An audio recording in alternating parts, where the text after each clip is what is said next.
money, interdimensional trade, and reincarnation. In the Lord's coins aren't decreasing.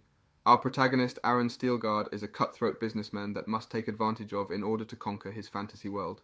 Once upon a time, in a world full of magic and possibilities, we meet Aaron Steelguard, a 16-year-old boy with an extraordinary book called the Dimensional Trading Book. This magical book allows Aaron to purchase incredible items from other dimensions that don't exist in his own world. Sounds pretty cool, right? But here's the twist. Aaron reveals that in his previous life, he was born into a legendary Steelguard family, known for their heroic feats, and ruling over the northern part of Navarro for generations. However, despite his prestigious lineage, Aaron always felt overshadowed by his grandfather and father, who were formidable knights of mythical and heroic rank. Poor Aaron was just a lowly 3 RD class knight and couldn't compare to their greatness. To make matters worse, everyone in town mocked and treated him like a beggar. Why, you ask? Well, it turns out that Aaron had lost all his money after being deceived by some sneaky merchants from other dimensions, and as if that wasn't enough, his childhood nemesis, Kuttens, sends assassins to torment and kill him. Yikes! While being tortured, Aaron's assailants stumble upon his mysterious book, but guess what? All they see are blank pages. However, a strange artifact called the Bookmark Wish falls from the book. This artifact, Aaron recalls, was promised to grant anyone's wish. In his final moments, as Aaron wishes for a chance to correct his mistakes and change his fate, the artifact starts glowing. It seems telling the truth and accepting his flaws activated its magic. Suddenly Aaron wakes up in a completely different place, in a bed he's never seen before. Confused and disoriented, he's approached by a maid named Easel. She informs him that the captain is looking for him. It's at this moment that Aaron realizes something incredible. He has been transported back in time by 17 years. Overwhelmed with emotion, he embraces Easel. Aaron is now filled with remorse for how he treated her in his past life. Curious about his new chance at life, Aaron asks Easel why she came to find him. She explains that the captain is furious because he skipped training once again. Determined to make the most of this second chance, Aaron agrees to meet the captain after he gets ready. He understands that his old self is gone, and now he has the opportunity to become the strongest version of himself. With his sword in hand, Aaron steps outside, lamenting the loss of his previous muscular build, but embracing the fresh start nonetheless. Before we continue, take a moment to answer the question of the day. If you could transport yourself into any Manhwa world, which one would you choose and why? Comment down below for a chance to be shouted out. Now back to the recap. In a whirlwind of excitement, Aaron steps foot on the renowned training grounds, greeted by the sight of approximately 70 knights who were hailed as the pride of the Steelguard family. Among them stands the formidable Captain Haphale, a first-class knight known for his sharp wit. With a mischievous grin, he wastes no time in mocking the arrival of the young master, testing Aaron's mettle. Bowing his head, Aaron pleads for forgiveness, only to be met with a storm of fury from the captain. In a fit of rage, Haphale proclaims that Aaron's training will be doubled as punishment for skipping the previous day's regimen. Undeterred, Aaron, with unwavering determination, accepts the consequences and musters the courage to ask if he should begin immediately. Taken aback by Aaron's unexpected resolve, the knight captain finds himself momentarily speechless.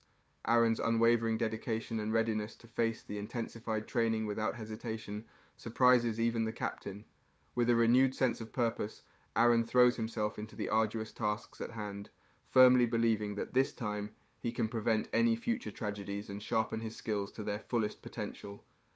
Days of relentless training take their toll, leaving Aaron utterly exhausted. Just as he catches his breath, a peculiar status window materializes before him, announcing the detection of a new user. Intrigued and startled, Aaron's curiosity peaks, but before he can react, the knight captain interrupts, concerned for Aaron's well-being. In a perplexed tone, Aaron queries the captain if he can also see the floating status window. Baffled, the knight captain wonders what Aaron is referring to, clueless about the enchanting display in the empty air. Attributing the phenomenon to mana exhaustion, the captain assures Aaron that he'll be fine. Lost in thought, Aaron ponders the sudden transformation of the Dimensional Trading Book, which now appears before him in a mesmerizing form, unlike its previous mundane appearance. Intrigued and determined, he accepts the enigmatic book, unknowingly embarking on a path of endless possibilities. Astonished by Aaron's resilience, the knight captain can't help but be impressed by the young master's tenacity, realizing he possesses an extraordinary spirit. On his way back, Aaron encounters the Grand Chamberlain, affectionately known as the butler, who kindly offers him a meal. Exhausted to his core, Aaron politely declines, confessing that he's too tired to eat. Curiosity getting the better of him, Aaron asked the butler if he saw anything peculiar during the display of the status window. With a twinkle in his eye, the butler recounts seeing a mesmerizing blue flame shooting from one of Aaron's eyes. Amused by the situation, Aaron feigns nonchalance, dismissing it as a mere effect of his manner.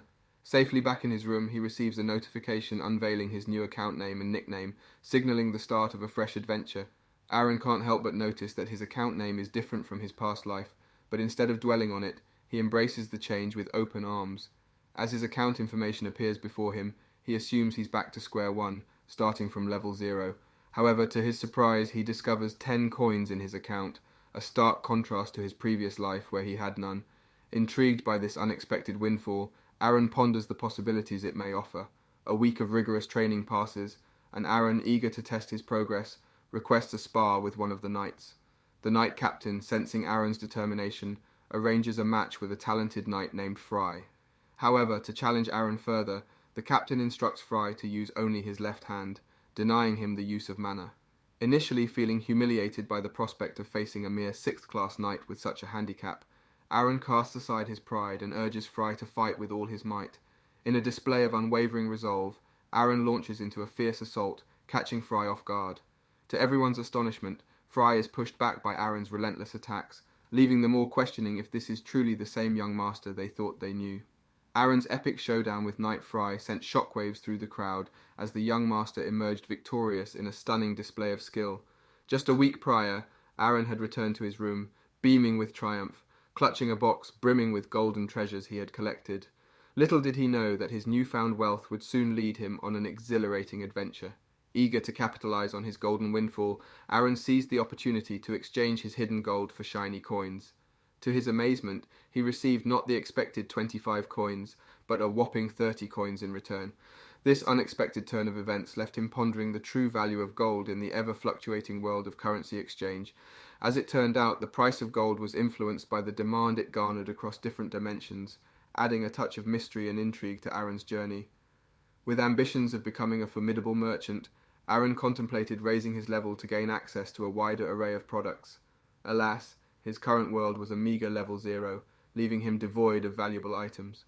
However, fate smiled upon him as he stumbled upon an enticing advertisement for mana stones, the very essence he needed to replenish his magical energy.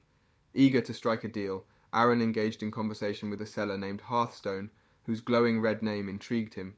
Hearthstone offered low-grade mana stones for 5 coins and medium-grade ones for 20 coins. However, Aaron's sharp instincts kicked in when a window displaying the current market prices popped up, revealing a significantly lower cost of 3 coins for low-grade and 12 coins for medium-grade mana stones. Determined not to be swindled, Aaron threatened to report Hearthstone for breaking the law by overcharging. To his dismay, Aaron discovered Hearthstone's true nature as an evil merchant exploiting his employees. Driven by his sense of justice, Aaron adamantly refused to deal with Hearthstone. Yet, the cunning merchant, desperate to salvage the situation, offered Aaron half of his initial asking price. Reluctantly, Aaron agreed and purchased 2 low-grade and 2 medium-grade mana crystals for a total of 25 coins. Surprisingly, only 22.5 coins were deducted from his account, leaving Aaron puzzled by the system's mysterious discount. Moreover, Hearthstone, fearing exposure, pleaded with Aaron not to report him, an unexpected twist that piqued Aaron's curiosity. Unbeknownst to him, Aaron received a VIP perk in the form of a 3-coin cashback, an enticing bonus that he nonchalantly brushed aside. Logging out of the exchange, Aaron eagerly absorbed the mana crystals, delving into his grandfather's ancient breathing technique known as the Breath of Steel. This powerful technique had granted him the strength to triumph over Knight Fry, solidifying his reputation as a force to be reckoned with. However, doubts began to creep into the minds of onlookers, speculating that Aaron's victory over Fry was nothing more than an elaborate ruse.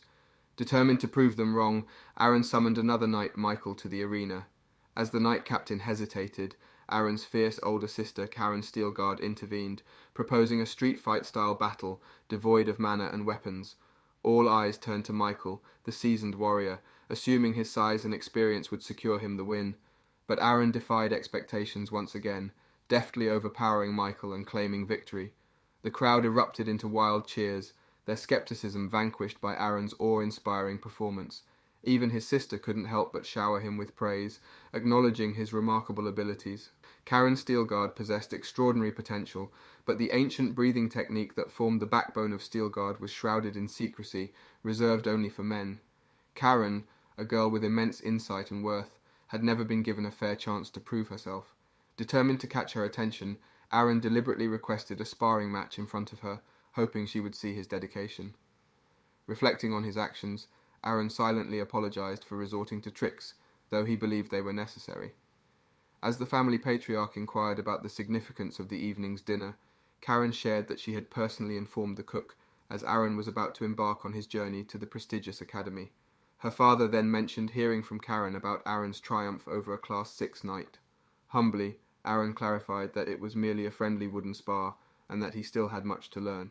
Interjecting, Aaron's elder brother dismissed it as a battle with an apprentice knight, lacking the intensity of a real sword fight. Nevertheless, their father acknowledged the achievement, shook hands with Aaron, and channeled his mana to assess his strength. Pleased with the outcome, he asked Aaron if he had any desires.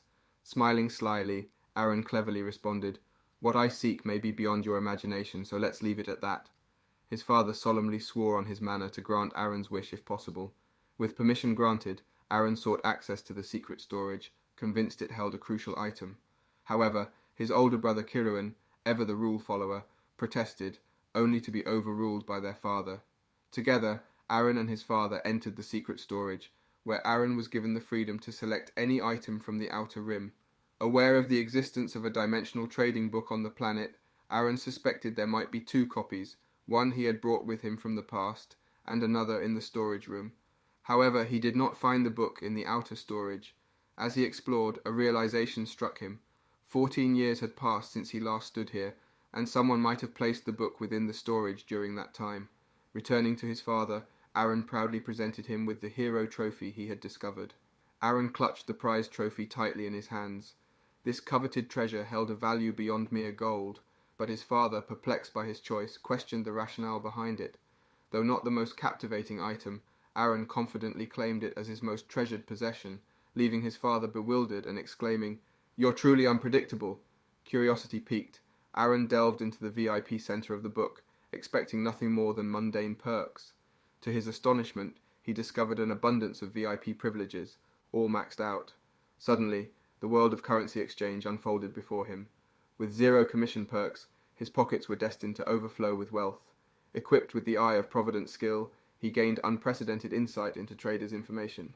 The flow comprehension skill bestowed upon him the ability to discern the current prices of mana crystals, and thanks to the 10% overcharge perk, he gleefully paid a mere 22.5 coins instead of the full 25 coins. All of this was made possible by his VIP benefits and the initial 10 coins from the daily attendance perk. Overwhelmed with joy, Aaron couldn't contain his excitement. He believed that with this newfound power, exacting his revenge would be a breeze. Wasting no time, he made his way to the exchange center, ready to convert his hero trophy into riches. However, when he used his flow comprehension ability to assess its value, he received a disappointing 115 coins instead of the expected 140. Undeterred, he accepted the offer, rationalizing that even a slight loss was a small price to pay for the ease of dimensional trading that the book had bestowed upon him. In a sudden realization, Aaron's mind raced with a thought. Could this be the original dimensional trading book that had mysteriously vanished from the secret storage? It seemed as though the book had somehow found its way into his possession through an extraordinary twist of fate. Convinced that mana crystals were the ultimate item for purchase, Aaron decided to reach out to the previous scammer. The Hearthstone guy, known for his temper, became absolutely livid when he saw that Aaron had called him a scammer. But his anger quickly turned to surprise when he realized it was Aaron, the legendary trader himself. Intrigued, our hero seized the opportunity and asked if the Hearthstone guy would like to purchase more mana crystals. Aaron wondered if they could agree on the same price as last time, but Hearthstone guy insisted it was a special case and couldn't be repeated. However, Aaron had a clever trick up his sleeve. He still had their chat histories. He proposed doing things the hard way unless Hearthstone guy wanted to negotiate.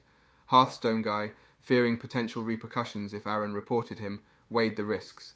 He knew that a temporary ban would result in massive losses for him. Reluctantly, he agreed to sell the stones at a reduced price and asked how many Aaron wanted. With a mischievous grin, Aaron countered, "How much can you give, Hearthstone?" He requested 25 mid-grades and 20 low-grades. Now let's take a moment to appreciate Aaron's VIP perks as the renowned Manhwa Owl. With cashback and discounts, his cost for mid-grade crystals amounted to a mere 10 coins, while low-grade ones came to just 2.5 coins. Aaron wasted no time and promptly posted on the Book of Selling, advertising mid-grade crystals for 12 coins and low-grade crystals for 3 coins. Returning to the story, our dear Hearthstone guy was beyond furious to discover Aaron selling crystals at a lower price on the same channel. Aaron, blissfully unaware of the storm he had ignited, dozed off into a deep slumber. However, when he finally woke up, his inbox was flooded with messages from Hearthstone guy. Each message dripped with rage, and Hearthstone guy even threatened to obliterate Aaron's previous life. Little did he know, Aaron had learned a valuable lesson, responding with equal anger to someone's wrath, as they couldn't harm you across dimensions. Aaron's audacious response only fueled Hearthstone guy's irritation. Confident in his actions, Aaron assured Hearthstone guy that he did nothing wrong, and never claimed he wouldn't resell the crystals. Undeterred, Aaron boldly asked, "Do you want to trade more?" Unfortunately, Hearthstone guy declined, stating that he wouldn't sell the crystals at a reduced price even if Aaron reported him. However, Aaron clarified that this time he wasn't seeking a discount. He wanted to buy the crystals at full price. Hearthstone guy stubbornly refused, but Aaron decided to appeal to his ego. Flattery became Aaron's weapon of choice, as he expressed that big shots like Hearthstone guy shouldn't concern themselves with such trivial matters. Aaron went on to propose buying every single crystal available, thereby ensuring a profitable venture for Hearthstone guy. With 455 coins in hand and a 30% discount, Aaron requested a whopping 50 mid-grade and 19 low-grade stones from Hearthstone guy. To Hearthstone guy's surprise, he confessed that he didn't even possess that many stones. He tried to justify his lack by explaining that having a crystal mine didn't guarantee an endless supply. In reality, he only had 25 mid-grades and 50 low-grades. Undeterred, Aaron boldly declared that he would purchase everything. Taking it a step further, Aaron lowered the price even more and put the crystals on sale. When Hearthstone guy caught wind of this, his anger boiled over, and he showered Aaron with curses, suggesting that he take his wasteful spending elsewhere. Luckily, the Manhwa Owl arrived just in time to shed some light on Aaron's ability to lower the price thanks to his VIP status. With each transaction, Aaron received coins from a large exchange and enjoyed a generous 30% discount. This allowed him to buy at higher prices, sell at lower prices, and still turn a profit. As it turns out, Aaron was willingly selling at a loss because he needed to complete 3,500 trades to level up from System 0 to System 1. Recognizing that he needed more practice, Aaron acknowledged that while he may be quick, he wasn't a genius, and he would have to work even harder to thrive in this new realm. Unfazed by the challenges, Aaron decided to reduce the price even further, offering mid-grade stones for a mere 9.5 coins. The bar to complete 3,500 trades filled up faster than ever. In his previous life as a regional lord, it took him a whole year to level up to System 1, but in this extraordinary existence he achieved the same feat in a mere 8 days. As his determination intensified, the flames in Aaron's eyes suddenly turned a fiery shade of red. After upgrading his system, Aaron's mind becomes a fascinating sponge, sparking his extraordinary journey. With this incredible upgrade, his skill absorption skyrockets by a mind-blowing 300%, while pesky side effects plummet by a cool 80%. Suddenly, even humble errand boys and restaurant workers wield the strength of mighty knights in the renowned Murim world, where System 1 resides. Aaron is utterly perplexed by his newfound privilege, and ponders what remarkable feat he accomplished to unlock it. Curiosity piqued, he employs the eye of privilege to investigate, only to come up empty-handed. His mind races with theories, and he speculates that perhaps he leveled up. Lo and behold, a mysterious new event option pops up before him, tempting him to click and see what lies in store. With a mischievous grin, Aaron takes the plunge and clicks the enigmatic button. Like a jack-in-the-box, a flurry of colourful pop-ups inundate his screen, offering him a cornucopia of delightful discounts and VIP perks. Among the perks is the tantalising promise of receiving 1 shiny coin for every 10 exchanged. But that's not all. A warm welcome message from the upgraded system appears, showering Aaron with 3 precious coupons, each containing a hidden system gift. Brimming with anticipation, Aaron carefully examines the coupons, eager to uncover the treasures they hold. As he unveils the contents, his excitement mounts. The gifts include the coveted Dantian formation, 3 years' worth of internal energy, a thrilling sneak peek of the body and sword martial arts, and a generous 500 store coins. Armed with this abundance of martial prowess, Aaron dives headfirst into absorbing the intricate art of combat. Thanks to the remarkable sponge residing in his head, he quickly masters the martial arts, leaving him astonished by his own rapid progress. However, there's a catch. He realizes he needs internal energy to truly unleash the power of these martial techniques. Undeterred, Aaron voraciously absorbs the Dantian formation, unlocking the potential within him. As Aaron basks in the glory of his newfound abilities, his mind brims with curiosity. The sponge has proven itself as an exceptional learning tool, but what if he had enough money to supercharge his potential? The tantalizing thought sends shivers of excitement down his spine, leaving him yearning for untold power. Having fully assimilated his new arsenal of skills, Aaron sets his sights on his next target, the scoundrel who swindled him in his previous life. Hakchil, the name that still lingers bitterly on his lips. This time, Aaron has a devious plan up his sleeve. He will turn the tables and extract his just dues from the cunning trickster, using his newfound abilities to enact the perfect revenge. This time, Aaron finds himself in a dilemma, seeking help to choose the perfect martial art. Determined to make the right decision, he parts with 20 shiny coins and seeks guidance from an expert. But wait, there's more. Aaron's adventure takes a thrilling twist as he stumbles upon the dimensional trader of the Bamboo Sect, a familiar face from Hakchil's world. Little did he know, Hakchil was a traitor to the Bamboo Sect, and Aaron seizes the opportunity to exchange juicy information about him for a whopping 200 coins. Now, with his pockets jingling, Aaron sets his sights on a target who wronged him so grievously in a past life that he could be considered the bane of the Steelguard family. Determined to serve justice, Aaron devises a plan to make this scoundrel suffer as much as he did before. Enter Seokyun, the cunning librarian of the Heavenly Sword Library. Aaron introduces himself, pretending that Hakchil had recommended him. Seokyun, outraged at the comparison to scammers, bristles with anger. Aaron, playing innocent, slyly requests a powerful sword technique, and Seokyun suggests the mesmerizing plum blossom sword technique. This extraordinary skill emits a delightful aroma of plum blossoms during combat. Aaron, wide-eyed and curious, can't help but express his appreciation for the technique. However, when he asks about the cost, Seokyun quotes him 50 coins. Not one to back down, Aaron negotiates skillfully, showing off his haggling prowess. Seokyun, impressed by Aaron's persistence and recognizing a potential new customer, offers him a discount, selling the technique for 35 coins. Aaron's patience is tested when a window pops up, revealing that the same technique can be bought for a mere 20 coins through a different channel. Suppressing his frustration, Aaron decides to make the purchase anyway, his determination unwavering. But alas, fate can be cruel. Aaron soon realizes that he no longer needs the plum blossom sword technique and decides to resell it at the original price. Unfortunately, this move results in financial losses, leaving Aaron feeling a bit defeated. Just as he's trying to shake off his disappointment, his loyal maid Ezel suddenly appears, visibly terrified by the intensity of Aaron's bloodlust. Aaron quickly conceals his menacing aura and anxiously asks Ezel what has happened. Concerned for her master, Ezel inquires if he needs anything, apologizing for missing their morning training session. Aaron, feeling rejuvenated and on top of the world, reassures Ezel that he's fine and even better than ever. However, Ezel's eyes widen with a mix of surprise and admiration as she takes in Aaron's well-built physique, reminding him of some important business he has with his older brother, Kiruan. Following Ezel's prompt, Aaron makes his way to the training ground, heart pounding with anticipation. As he approaches, he is greeted by his brother Kiruan, whose stern expression gives Aaron goosebumps. What will his brother say? Find out on our next recap. Stay on the lookout. Don't forget to like and subscribe for more Manhwa recaps like this.